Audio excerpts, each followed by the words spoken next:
Okay, moving on with the Cold War, we ended off with Truman not running for another spot as president, mostly in part due to the unpopularity of the Korean War. And at this time, the war was continuing to go on. There was not a peace agreement as of yet, and that is when we move into the next transition of administration into the Eisenhower administration. So, who was Dwight D. Eisenhower? He was born October 14th, 1890, and he would live to March 28th, 1969. His most famous role was being Supreme Allied Commander, Allied being the British, the Americans, Canadians, and any other forces in the West. And he would organize much of the forces, as well as being the diplomat between all these different countries and pleasing all these different sides. So he essentially organized the American and British efforts in the European theater. After World War II, he would be the first commander of NATO. As far as his political affiliation, he is a Republican. He really didn't have any aspirations to become president of the United States, but gradually people are going to convince him that running for office was probably in his interest. So eventually he's going to get there. Now, as president, some of his beliefs, he's going to be focusing mainly on foreign issues. That's really where his background is, so that shouldn't be too much of a surprise. He believes in capitalism, but it should be regulated for the concern of the social welfare of American citizens.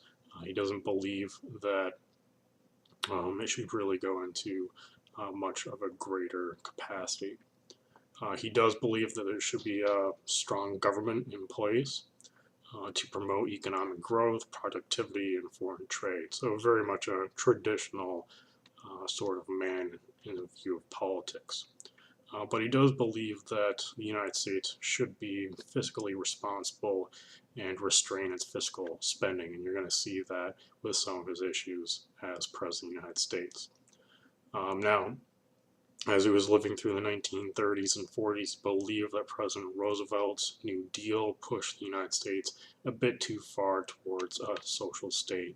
So he's going to try to wean that power a little bit and, in his mind, put the United States back on the right track. So some of these issues are going to be raised a little bit when he's president, certainly. All right. As far as becoming president, he is going to win the election in 1952. The reason why he won a presidency is the fame. He was a general, he was a war hero from World War II, so a big part of that was Eisenhower had strong foreign policy experience, mainly as a war hero.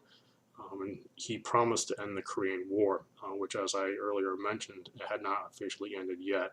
And since the Korean War was so unpopular at this point in time, they wanted somebody who would be strong in foreign policy and really end this Korean War. And Dwight D. Eisenhower certainly had the qualifications there. And then, of course, he is going to have an aggressive stance on communism. There are arguments that Truman, as well as the Democratic Party, were not tough on communism, that they had actually lost the war in Korea because of their ideals weren't as strong, and the Republicans are going to play on that. So there's an argument that Truman lost China to communism, and that we lost the war in Korea to communism.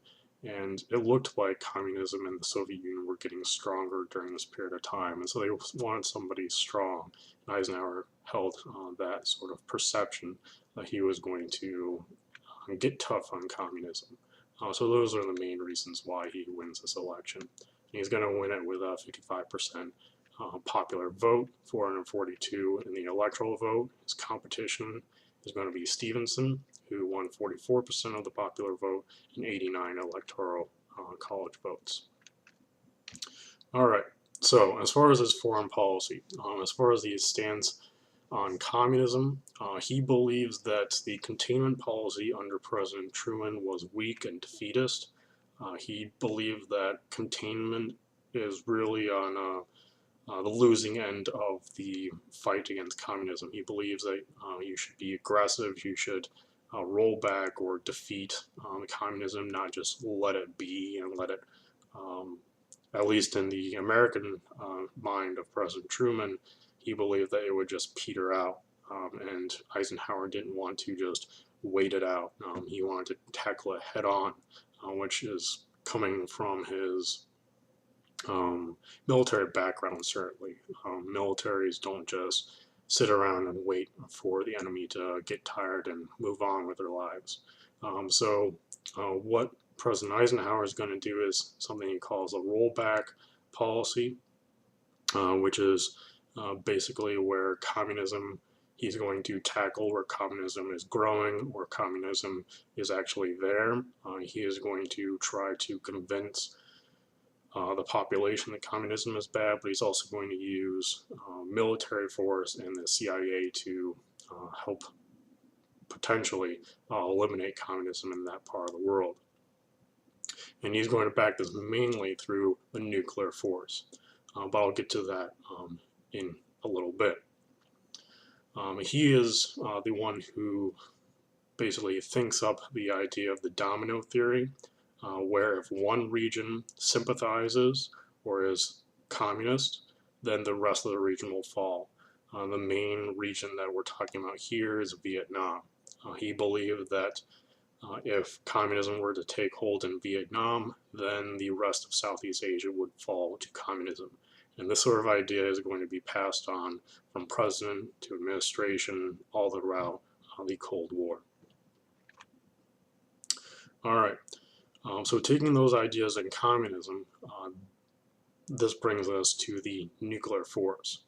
He's going to see the nuclear weapon as a deterrent, and it also has some other advantages. First off, he sees nuclear weapons as a cheap option to curb spending. As far as spending was concerned in the United States, as far as the military budget is concerned, it looked like it was going to continue to grow.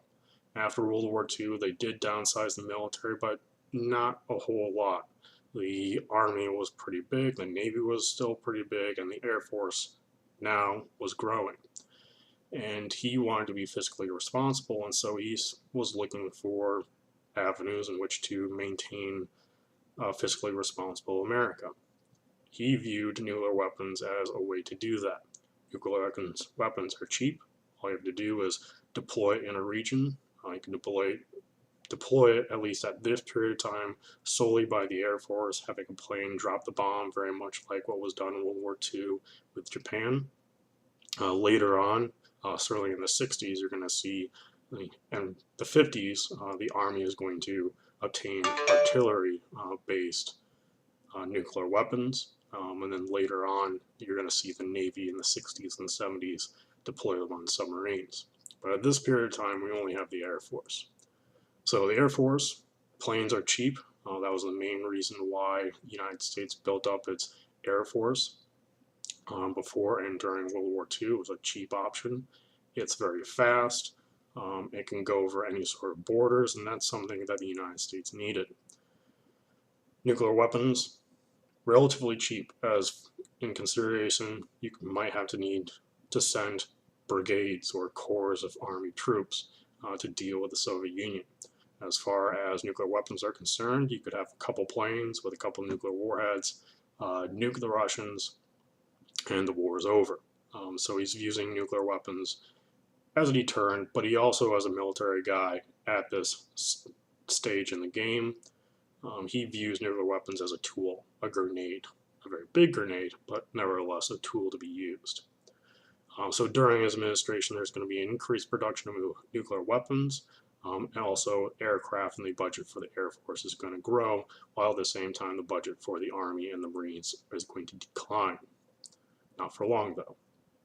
After Eisenhower, that's going to boom, certainly.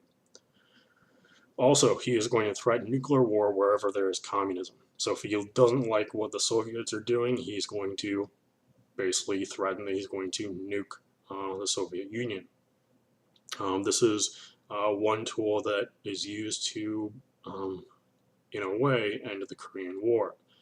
The Chinese and the Koreans were wondering if they should take basically South Korea.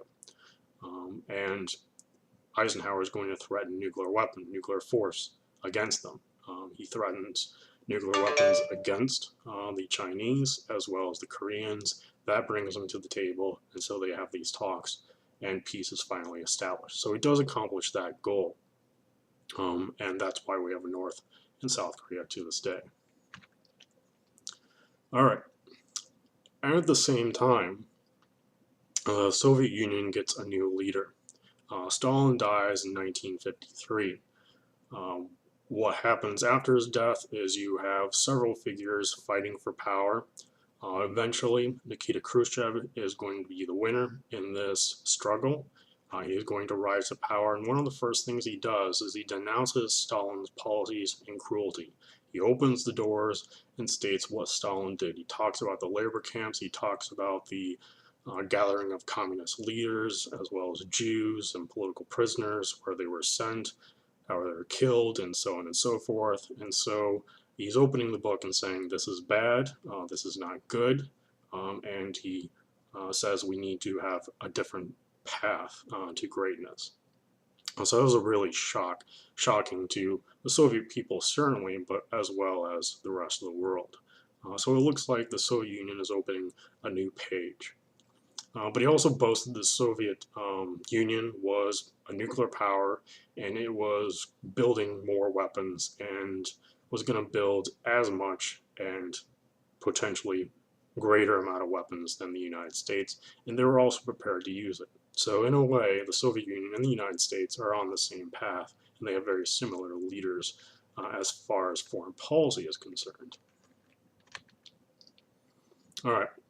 So many different events that are going to occur during Eisenhower's administration. In 1955, we have the Geneva Convention, which with the Soviet Union and the United States threatening a nuclear war left and right, they decided they needed to basically figure out a plan to peacefully coexist. And so in Geneva, 1955, Britain, France, the USSR, and the United States all have a meeting in Geneva. At this time, all these powers did have nuclear weapons of one form or another. They declared that they would peacefully coexist. They would talk to one another. There were talks about disarmament or stopping the construction of nuclear weapons, and even potentially stopping the testing of nuclear weapons. That's really all that it came to. It was talk at this point. They also forwarded the idea that there would be equal reconnaissance between all of these powers, but that didn't really get anywhere either. What I mean by equal reconnaissance is the United States could fly its spy planes over the Soviet Union, and the Soviet Union could fly its spy planes over the United States, and they wouldn't shoot them down. It didn't really go anywhere because no one was really comfortable with that sort of policy, but it was talked about. But it did start talks between the Soviets and the West, which was good, and it did help cool the air between these nuclear powers. Additionally, Israel was established in 1948. This isn't quite Eisenhower's administration, but there are a few events that do happen at this time that are important. The United States is going to back, at this point, 1948, Israel economically. Not militarily yet, so that's going to come later. But the United States viewed Israel as a stepping stone to potentially halting communism in the Middle East. So they're going to back Israel economically. They're going to establish embassies, American businesses, and hopefully transfer capitalism and democracy to the rest of the Middle East through Israel. There is going to be a Baghdad Pact established between the Middle East, a mutual defense treaty linking Turkey, Pakistan, Iran, and Iraq. The reason this pact was established was the potential threat of basically democracy, capitalism, that sort of thing. And the Middle East was very wary of what was going on with all these different powers. So they thought some sort of an alliance system might help out. But Egypt was left out of this defensive pact. And so Egypt then, from that, they established their allegiance to the USSR under Gamal Abdel Nasser in 1955. So in response of being left out of this pact, they just go ahead and align themselves with the USSR. And that's certainly going to be a threat for the United States because they believe that communism will come to Egypt. So because of that, the United States is going to refuse to aid the construction of Aswan Dam in Egypt. So they're not going to devote any money or expertise to the construction of the Aswan Dam. So as a result, Egypt is not really going to have a lot of money to build the project, and so what they do is they take over the Suez Canal. They nationalize it. The Suez Canal was constructed by the British way back when the British were in Egypt. Now, the Suez Canal was a major trade route for Britain. They got quite a bit of money through the Suez Canal, and it was a major trade link between the Mediterranean and certainly links going to India. So what Britain, France, Israel decide to do, they ally to one another and decide to attack Egypt to take over the canal and reestablish those funds as well as that trade link between certainly Europe and the Indian Ocean and beyond. Israel is going to attack Egypt with the idea to secure its border. It was surrounded on all sides by Arabs. They had been in a series of wars before. Egypt was on the opposing side during those wars, so in a way it was to create a buffer zone between Israel and Egypt. What they didn't do was they did not inform the United States of what was going on. And this caught the United States completely by surprise. So the CIA, Central Intelligence Agency, which was created after World War II in 1947, this was one of their blunders. They had no idea that some of their closest allies were going to go to war or even launch an invasion. So that's certainly a black spot on the CIA. The USSR, what they decided to do in this response was to threaten the use of nuclear weapons against France and Britain. Stop the war or we'll nuke you. Eisenhower, on the other hand, is worried about the price of oil and the flow of oil to the United States and its interests. If this war goes on for too long, or if there's any sort of economic sanctions, oil might be restricted to the United States and any other sort of problem areas around the world. It could affect U.S. interests in Southeast Asia, for example, or even in Europe. So they really didn't want that going on. And so Eisenhower applied economic sanctions, mainly this flow of oil, to the French, the British, and the Israelis.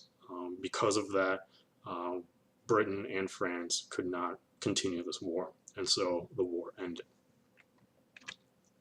So that really wasn't a bright spot on the United States either.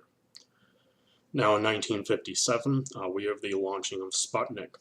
Sputnik is the first man-made satellite and is going to be launched by the Soviet Union. It is a very primitive satellite. It basically just sends communications down to the Soviet Union. It's nothing complex like,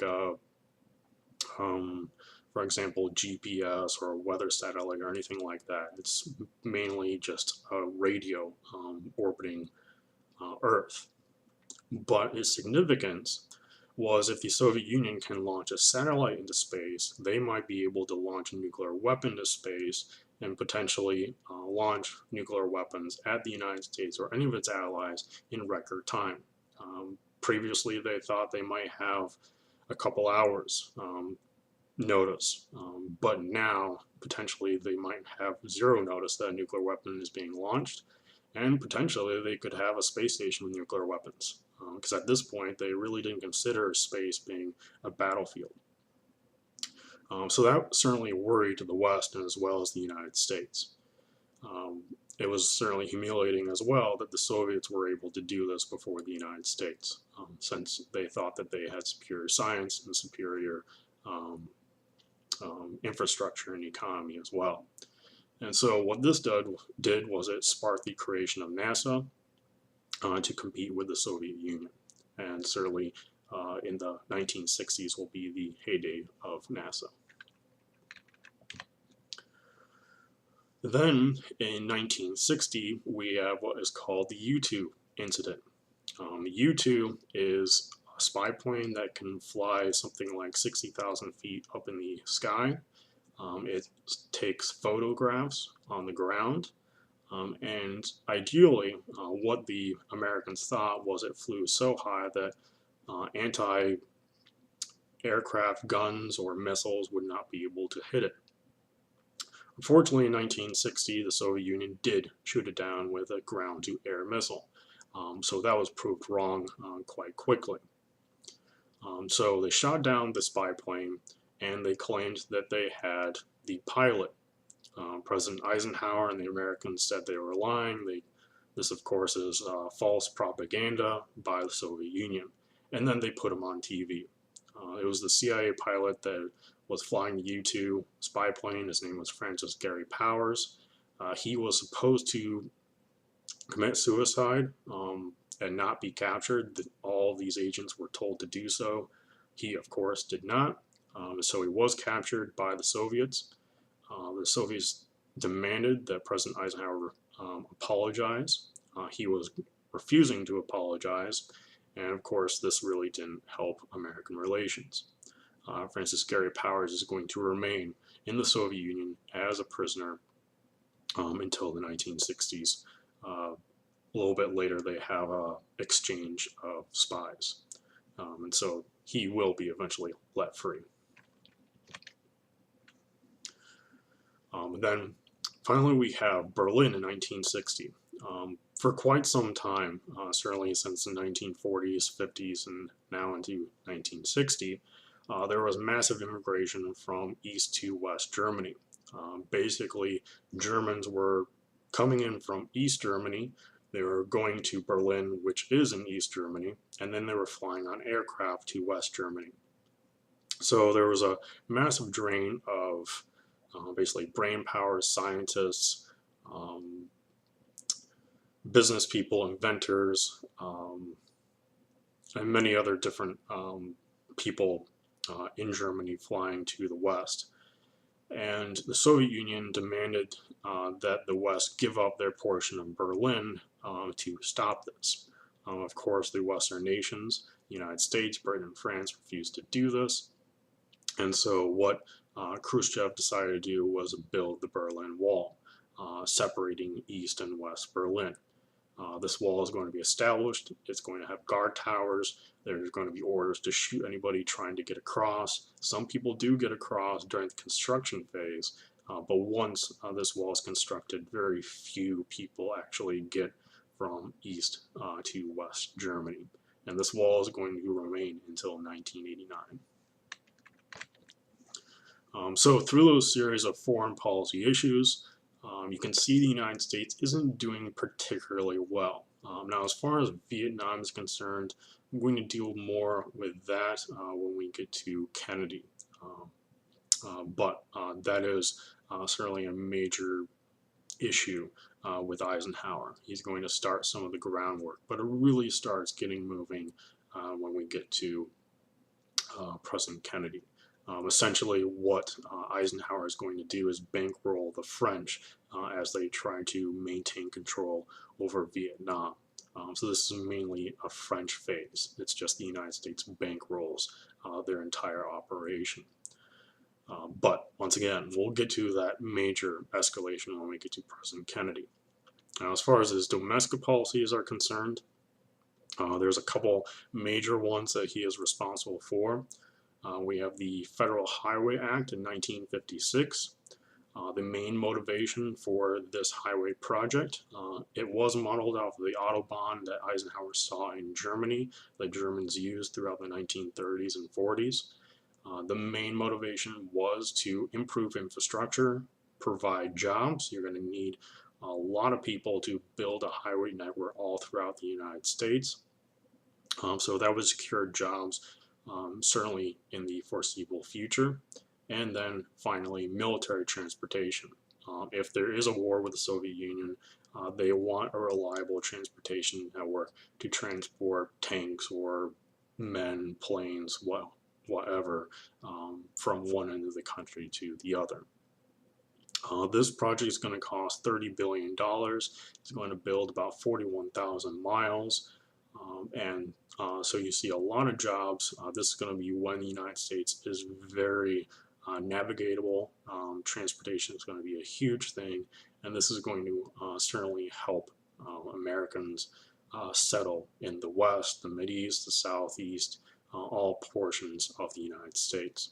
So there's a lot of money to be had, either producing the road system, jobs, but then throughout this network, you're also going to need gas stations, hotels, and restaurants.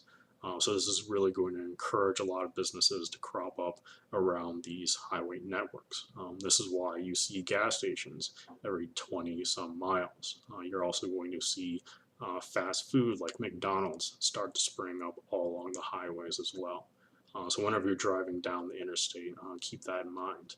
This certainly helped that process get along. One of the big events that's going to be happening in the 1950s, some of it happens during President Truman's time, but most of it's going to happen during President Eisenhower. It's going to be called McCarthyism. McCarthyism lasts from 1950 to 1956. It was an aggressive investigation by Senator Joseph McCarthy to rout communist sympathizers or spies. The main emphasis was to basically figure out who might be sympathetic to the Soviet Union, to basically find out who are the communists, what are they doing, are they a threat to the American way of life, or are they a threat to the United States of America itself.